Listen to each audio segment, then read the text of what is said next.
you need the other person to show up for you, right? And I don't feel I was being showed up for like that. And again, it's nothing. I'm not trying to drag him. He doesn't need to be dragged. He just wasn't fulfilling me anymore as a person. But anyway, I had my second baby.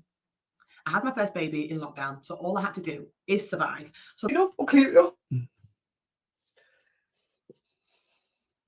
I need you to understand something about me. I've experienced something in a time of growth. I didn't get to grow. So I truly believe that even now, when I get to 50 and 60, I don't think, like when you're teenagers, let's say from 12 to 19, you're 20, you find who you are. You do, you kind of see what sports you like, what friends you want to hang out with. I think because I missed that, I don't think it delayed my 10-year window. I think it created like a limitless one, which can be incredibly unhealthy, right? And I need you to understand me as a person. I truly believe, and it's not that it's okay, but I'm just being honest. I truly believe that I'm never going to be fulfilled in that sense, like you are. But what breaks my heart is that every time I say that. Hey guys, welcome to Little Black Book 91. Like I said before, this is part 3 of the series. Look, before you decide to go and divorce and break up that relationship, I wanted to hear me out. This is the fearful and dismissive avoidance cycle. One thing you have to understand is that both avoidants tend to try and sabotage the relationship in different ways. The dismissive avoidant tries to create emotional distancing in the relationship by deactivating, shutting down, silent treatment. The fearful avoidant does exactly what the name says on the tin. They become fearful and they begin to blow hot and blow cold. They believe they're not good enough. And then they start doing things like testing, pushing boundaries to try and almost fulfill the prophecy, self-fulfilling prophecy that they're not good enough and they're not going to be wanted. They're going to be betrayed. They're going to be rejected. They're going to be abandoned. And you heard this young lady who's gone viral in the last few days talking about how she wants to divorce her husband and she's in the process of doing it, right? And you heard her say about how he was no longer fulfilling her as a person. But a year ago in that video that I just dropped, she said herself that no one can fulfill her because she's never going to be fulfilled. So which one is it? Well, the reality is it's both, right? She wanted him to be there to try and fill the gap and at least keep it going temporarily as much as she could. At the same time, she also knew the truth that no one could actually fulfill that gap because she had not dealt with her unaddressed traumas. And this is where the actual sabotage actually begins to happen. But I'm going to go and just bring you something, because I want you to understand something. We're talking about attachment styles, which is something that was coined from a particular experiment that was done by John Bowlby, a British psychologist, who was noticing how young children would deal with separation anxiety. Basically, he would watch children with their caregiver and see how they would respond. He came up with 3 different attachments: secure, anxious, and avoidant. The secure children, when the parent left, would be a little bit concerned. They would look around, but they weren't chasing the parent, right? They were comfortable knowing that the parent would come back. And when the parent came back, they would happily reattach and be happy again. And then there was the anxious children. When the parent left or the caregiver left, they were anxiously looking for that parent. Couldn't concentrate on anything else except where's the parent, because their fear was they were going to be abandoned. And then there was the avoidant children, who seemingly became indifferent towards the parent, right? If the parent was there, they were indifferent. The parent went away, they were indifferent. If a stranger held the child, they were indifferent. They just were like, I'm cool. And it's because of the way that their emotional needs have been met from a very young age, right? And that's what he coined, what we call the attachment styles, which is about the way that we emotionally develop bonds in a relationship. How do you do it? Are you somebody who is hyper independent and just, I can do it all by myself? Are you somebody who seemingly is a very secure person? You're able to receive and to give, because that's the emotional availability. You can give and you receive without feeling some type of way about it. The anxious people tend to overgive, but don't like to receive necessarily because it doesn't necessarily speak to their value. Their value comes from when they actually do stuff. But I've only spoken about 3 things. There's 3 attachment styles. There's a 4th one, which was done by Mary Ainsworth, who coined it. I guess someone coined the term, but it would say that the term was coined, obviously, fearful avoidant, right? Or disorganized or dysfunctional attachment. And those children seemingly were chaotic in the way that they would attach to the caregiver, because the caregiver had created an environment of chaos where the child would one day would have a comforter, a loving parent, the next day have a parent who was chaotic, and fearful. Maybe the parent was angry, anger issues. Maybe the parent was a chronic worker and couldn't cope with the stress. Maybe the parent was a drunkard or a drug user, whatever it was. There was some level of chaos that was introduced in the child's life. That could have been abuse as well, right? And so that child learns there is no safety in the home, but yet there is some level of comfort from the caregiver. There's a duality happening. There is an unpredictability. And that's actually what creates the fearful avoidant in terms of wanting to love and to be loved, but simultaneously fearing the love that they're going to receive, okay? Because they believe that love is associated with pain. Now, this is very important because I believe we have two avoidants in this particular video. We have the man who's, I believe, a dismissive avoidant, and we have her who's a fearful avoidant. In part two, I spoke about their aspects, but I want to bring something maybe to the table, right? I want to bring some aspects to the table because I think there is something we need to start discussing in this Ali as well, right? When we're talking about this aspect of things, when we're talking about attachment styles, I want to bring you the cycle of misunderstanding so you can understand what's actually gone wrong. You know what I mean? Okay, so let's just have a look at this quickly. I'll remove this and bring this up onto the stage. Okay, here we go. Okay, so hopefully you guys can see that, right? Fantastic. Okay, so cycle of misunderstanding. This is where they're getting triggered in the particular show, right?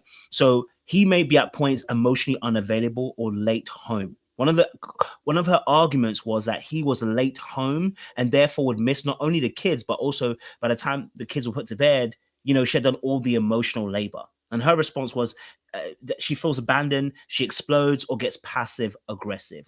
And then he feels blamed, misunderstood, and then begins to shut down.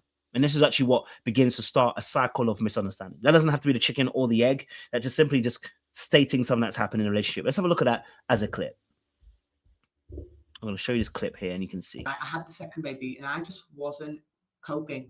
And it wasn't because I had a baby. It was because I was struggling with the dynamic change of shit. Like now I'm looking after two kids. I'm still racing to do 40 hours a week in my finance job. I'm getting them dressed in the morning. I'm dropping them to school. I'm going to work. I'm racing from work. I'm picking them up. I'm feeding them. I'm showering them. I'm putting them in bed. And then Farhan would return home from work. So, my baby dad's out with his friends and he's not at home. But when I really needed him, I don't think he understood the gravity of what I meant when I said I really needed him. And I want you all to know that this is not a knee-jerk reaction of I said it, you didn't listen.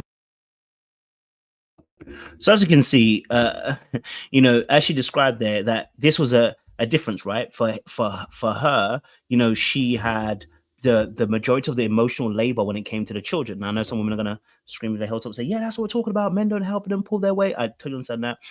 We're totally talking about what's happening though, right?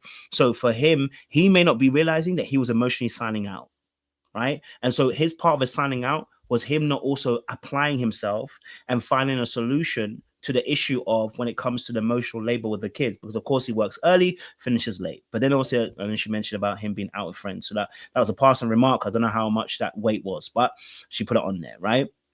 And so that goes back to what we're saying again. He's emotionally unavailable or late home, and then she feels abandoned, explodes, or gets passive aggressive. He feels blamed, misunderstood, then shuts down. Okay. And so when he doesn't affirm her or help or hustle, she now feels unappreciated. She accuses him of jealousy at one point as well. And then he defends himself and he withdraws even further, right? So I want to show you a clip of when this actually happens. This point, like, get over this point, let's be honest. Mm-hmm. You're still doing the same thing you've been doing this whole time, thumb finger. Let's be realistic. If I'd been paying your bills for 5 years, you wouldn't care. And if you've been paying mine, you wouldn't care, right? But obviously, and you will always say, like, no, it doesn't. But when we stepped out in there, especially me, because, you know, I hate saying me, but I want people to understand that, because sometimes we get DMs that are sent to you, and I'm like, this man ain't even reading it, man. You know what I'm saying? Like, this is why I make people damn clear. You're speaking to me. You know, it's my family I'm sharing, but it's me. If I don't, and this is not me. I hate when I say this because it sounds like I'm taking it away from you. But if I didn't take out the camera and take out the editing and take out the posting, there wouldn't be any Salah socials. And even to this point, if we separated, I don't think you'd become an internet mogul. Not that I am, because you just don't have that kind of energy. You're not interested enough to do it. Fine, I don't expect that of you, right? But you know, when I stepped on the internet, I felt like you were doing the same thing, phone finger, But like the back end of last year, we began to become more successful, right? And I found, and then obviously money took a little bit of an interest because you didn't know what I was earning. I was just telling you, you know. And when that kind of like came a bit more full circle and like what I've been putting time and energy into started coming back to me, to us, to all of us, I started to see a shift. And you know, like when you wouldn't want the worst for your sibling, but you also don't want them to do better than you.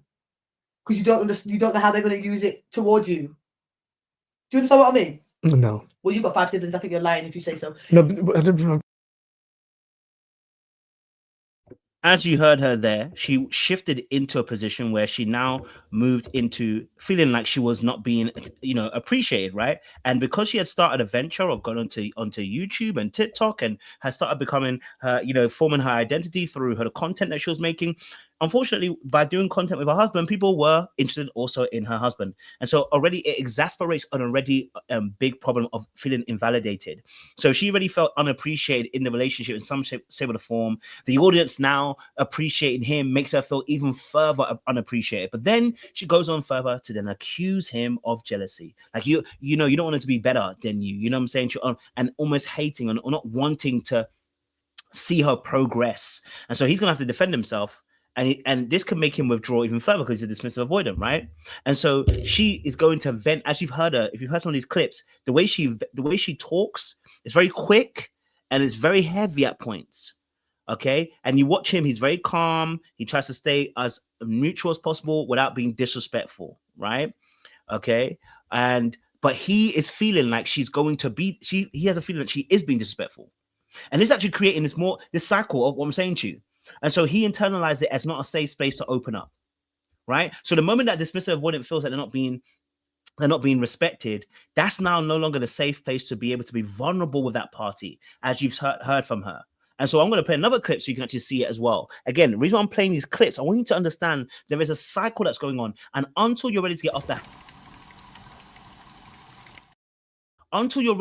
hamster wheel, whether you're fearful of one or dismissive of one, until you're ready to get off the hamster wheel, you won't realize that you're creating the drama that is going to create the sabotage for you as a fearful avoidant. Now, the dismissive avoidant also is going to sabotage because by not communicating, which I'm going to come on to in a few minutes, by not communicating, by not telling the other party, this is really affecting me, and then putting firm boundaries in place, this is going to create a monster that will be passive aggressive in means. So let's go to this clip. Talking about feeling this potential of my tidal wave, whatever you called that earlier on, the water. You just don't do anything. Nah, it's not that. I promise you, it's not that. I would love anything. Look.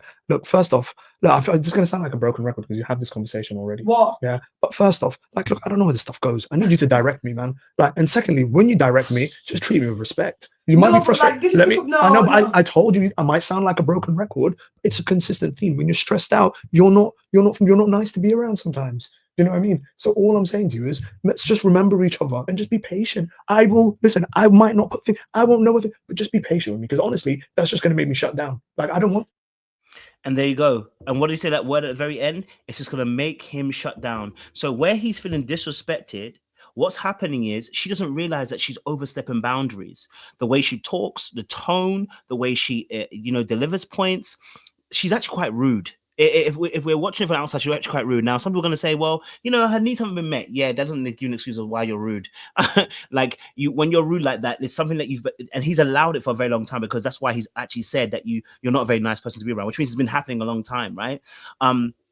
And so there needs to be consequences that actually install. When someone's consistently rude like that, there is consequences that need to be installed and boundaries. Consequences are not things where you're like, punishment. No, it's to say, listen, if you're going to engage with me in this manner, then I have to step away from the conversation. We can come back and revisit it in a few hours, but I don't want to engage with you on this level. Because right now it feels disrespectful. When I feel disrespected, I don't feel like I want to emotionally connect with you, right? So as we're hearing, her way of going about it is actually beginning to break the connection between herself and him. She wants him to fill in a role. She wants him to do these things for her. But if the way she's going about it is going to break the relationship break the connection between the two of them. And when he feels disrespected, the love can't flow.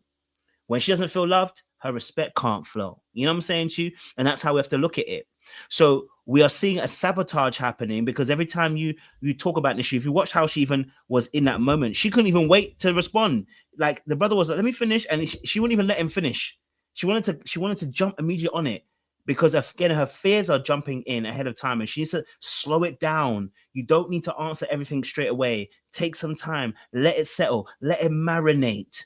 look, I don't know where this stuff goes. I need you to direct me, man. Like, and secondly, when you direct me, just treat me with respect. You might be frustrated. I know, but I told you I might sound like a broken record. It's a consistent theme. When you're stressed out, you're not nice to be around sometimes. Do you know what I mean? So all I'm saying to you is let's just remember each other and just be patient.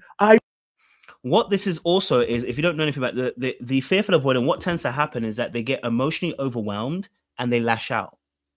So when they get emotionally overwhelmed, they lash out. And unfortunately, that doesn't work for the dismissive avoidant. Okay. One thing they ain't gonna do is they ain't gonna stay around for the lash out. But the problem is they also need to communicate that and set stringent boundaries. The fearful avoidant, from what I've observed and have coached people, they actually want boundaries. Now I always say this, it's like, if you've ever gone over a bridge before and that bridge had no barriers, how would you feel? Now, you might get over the other side of the bridge, but you'd be like, I don't want to go on that bridge too often, man. There's no barriers. I can fall into the river, right? That's why the barriers are there, is to keep you safe. And so boundaries in a relationship are to keep people safe. They make people feel safe. If you don't institute boundaries, like the way he just said to her was beautiful. He said, listen, hey, I haven't finished. But he has to let her know that when she does that, this is disrespect. And I can't give you what you need. He has to make it very clear, because just like a dismissive avoidant needs a logical equation, so does the fearful avoidant. The fearful avoidant also has an avoidant aspect of them. So they need that they need also that logical equation that you can give them and say X, Y equals Z. You know what I'm saying to you? Without that, they also have a missing link. So if the dismissive avoidant is going to be passive aggressive and not say it, but then maybe behave in that way, where they're not liking something, they're missing the opportunity to teach. They're missing the opportunity to teach the person how to treat them and how to operate within a relationship. Because how can we go on an hour, and I've watched this video several times, by the way, and we're an hour in and she talks over you, her tone is rude, she says things that are brash and just disrespectful, and you haven't checked her. When I say checked her, what I mean by that is created a boundary. Why haven't you created a boundary? Why haven't you told her, hey, the way you're talking to me and the way you're interrupting me, the way that your tone is, it's showing a lack of respect for me. But we are hearing it as almost like a, later on saying, like, hey, because you can be a little bit mean to be around when you're stressed, which is fine. I hear it, but we're not addressing the fact that right now, this is going to be a conversation in a couple of weeks' time where you say, well, remember that time we was having a show? I felt disrespected then, without really saying how you feel, So again, that's that loop that tends to happen. That's a loop that's happening in that space as well, right? So let me back onto my little sheet as well. Okay, so that's a really important aspect as well to do. And so he avoids then confrontation. She escalates, interprets it as he doesn't care, and he avoids more, detaches from the relationship. And that's your cycle, right? That is your cycle, because we know that obviously from the very first video that we spoke about, he shuts down. As he said himself, he avoids a confrontation. He doesn't want to have a confrontation. But then she's reading that as he doesn't care. Okay, so it's really important. Now I want to go back onto my notes to talk about this, because I had some extensive notes about this. I think some of the things that are very intriguing to hear is how the sabotage takes place for both parties, right? So for the dismissive avoidant, the sabotage takes place in the fact that they start to emotionally drift and begin to shut down and do silent treatment, right? So that is a sabotage. It ruins a relationship, especially right? in certain situations. For me, it's just like kind of opening myself up and closing myself off. You know what I mean? I can't fuck with. The open yourself up and closing yourself off is going to sabotage the relationship. You're going to break the relationship, because the other person has to respond to you shutting down and you creating emotional distance. That's a trigger for the fearful avoidant. Okay, so the dismissive has to learn how to communicate that. For her, she's about to go into a little, tell him like she doesn't like that. That's a big thing. And so in that cycle, again, we have to talk about how the dismissive avoidant can be emotionally offline at points, and when they are offline at points, it's like you're getting nothing. It's like getting blood out of a stone. Now, of course, I can talk about how that she might have done something and he may feel some type of way, but he's still responsible for his reactions. And so, although the cycle is her doing what she's doing, he has to also be responsible to say, "Hey, I'm about to log off and be offline. The way that you're dealing with me right now, I want to let you know that's not how I want to be dealt with, right? I want to stay online. I want to stay connected to you. But if I'm not going to stay connected, if I can't stay connected to you, if you don't respond in a certain way, I can't stay connected to you. Without that education, how can she grow? You know what I'm saying to you? How can she grow? There were other aspects I wanted to deep into this as well. I think I want to take on some of the parts on notes. I think that sometimes that she's also afraid to hear the truth about her own behavior. Even if you want it to be, it's not. And that's not a negative thing. Not a jig. It's just a fact. Do you think you, right now, as a man, and that's not just me putting emphasis on the man, but as a man, you're ready for a lifelong marriage? Yes. Do you think that you are able to give me or provide me what I want until I'm too old to want it? God knows. Like I don't like that. Like, answer, okay, though. well, I'm that's the part that I'm not sure about. I don't really like that because Go ahead, man. Honestly, this is a bad idea. Go ahead. Listen. Go ahead. Now is a bad idea. You asked the question, right? Now's a bad idea. But she asked these questions because she's testing oftentimes, right? I believe that she's testing at times. What I mean by testing is that fifth avoidants tend to try to ask questions to prove a point.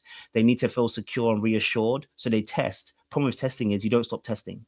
So you need to be secure within yourself. But you ask a question about, can you basically love me if I was a frog? That's what she's asking. Can you love me, forever, even if I change every single time? Like it's a reassurance aspect of a question. Now, I don't like his answer either. I mean, he let her know basically, you're going to continue where you continue. I ain't sure I'm going to do it. You know what I'm saying to you? So, but you ask questions like this, you're going to get some answers. But I don't like the question either personally. But that's a real thing. They need to work through that. There's a reason why he's saying that. It's because also he's not seeing the light at the end of the tunnel, and he needs to be honest about that, which is what he's going to do in this aspect about the fact that she changes, right? I'm not. Look, you know what? For you are an ever-changing and ever. I am. I'm interjecting because I want to emphasize. I'm a little chaotic. I know that. Go ahead. You are an ever-changing and ever-evolving person. Okay. Yeah, and you make 180s on your things that you're passionate about. Directions in which you're going, things that are now super important to you, and it's one of those things where sometimes it's hard adjusting to the new person that you become. And it's also at the same time, it's kind of like, okay, I don't know what new thing Aliyah is going to move. Now, obviously, I let it play for a little bit, but the reality of the situation is that, before he even answered, she's already jumping in. When someone always jumps in like that, it's because they're afraid of, they don't almost want to hear the answer, right? They're preempting a strike. They're preempting certain things that are going to be said. And so they're almost jumping in. It's a bit like when sometimes people have to preempt a conversation, no disrespect, like you're preempting, but you're preempting because you're afraid of what was going to be responded with. And that's because you're afraid that if the answer comes back, it might not be pretty. It might not be the way you want it to. So you're trying to soften the landing and soften the blow. You're trying to get there ahead of time. And because she's always waiting for the shoe to drop. With fearful avoidance, because of the way that they grew up in a household where the parents were performative. The parents, when I say performative in the sense of the parents could be hot one day, cold one day. They could be loving one day, angry the next, abusive one day, loving the next. And so it's just an unpredictability, which means a child is always waiting for the shoe to drop because you're going to be nice today, but tomorrow you're going to drop the shoe. You're going to be nasty eventually. It's almost like she's waiting for that shoe to drop with him every single time. And when it doesn't drop, she's going to drop it herself. Because it's an agonizing waiting for a penny to slip off the side of the machine. You ever been in those machines where the money, is at the edge and then you put a coin into the slot machine and it pushes the money further? That agonizing wait? That's what happens to the fearful avoidant. You've got this agonizing wait of waiting for that coin to flip. So guess what they do? They shake the machine and sabotage it. They shake the machine because they need to. I'd rather just fall now rather than wait till after. And so the jumping in that's happening, right? Jumping in that's happening is ahead of time. She just needs to. Now, let's focus on this loop because we're going to focus this last part of it and listen to this part of the clip. Something else interesting happened. Doing these catastrophic things, you understand a little bit why, but naturally you can't help but not understand because why are you having to feel this off the back of me, which is valid? Do you understand? But then I couldn't help but feel like because of that relationship, we've trapped ourselves into like a loop. I just don't know how to break it. You know what I mean? Hence the reason why we have this 3-year thing every single freaking 3 years. What do you think? I don't know, man. I think like I'm understanding of it, and for me, I want to support you through all of it. Like that's my number one priority, and like I've told you before that sometimes I feel like I go by the wayside in order to do that. But I just think I think sometimes when these like shifts happen in your interest, in your, I'll just call it your drive and direction. And now, I want to say this, obviously, the loop that they're talking about, the reason why, and I'm going to end on this point, right? Because he talks about shifts, which is actually the reason why he's also triggered, right? Her shifts trigger him because she's up and down. But the loop that she's talking about, the reason why the loop is still there is because the way that they engage in warfare, number one. Number two, their boundaries that they institute as well. In a relationship, in order to keep each other safe, there must be rules of engagement. If you do want, I've got a rules of engagement worksheet, as well. But if you want that, just let me know. But there should be a rules of engagement. What does that mean? It means there's a way that we have to operate with one another. Okay, and so when we are operating with one another, we have to be aware of how we deal with